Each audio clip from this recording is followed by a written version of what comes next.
ilang grupo ng mga militante nagkasa ng kilos protesta sa tapat ng US Embassy sa Maynila. Umaabante sa balita si Abante reporter Andrea Salve.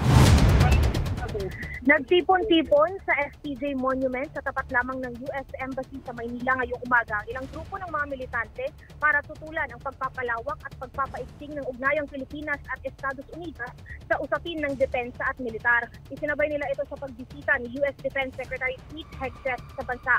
Anila, layo ng pagdalaw na ito na maitulak ng Estados Unidos ang kanilang war agenda na kanilang mariing tinututulan. Ipinananawagan nila ang agarang pagpapaalis sa mga tropa ng Estados Unidos at pagtanggal sa kanilang mga base sa Pilipinas, gayon din ang pagbasura sa hindi patas na military treaties sa pagitan ng dalawang bansa. Samantala, bilang pagtitiyak na magiging mapayapa ang kilos protesta, naghanda rin ang pwersa ng Manila Police District sa paligid yan ng US Embassy. Ako si Andrea Salve ng Abante Radio. Ito ang mabilis, mabangis, walang mintis.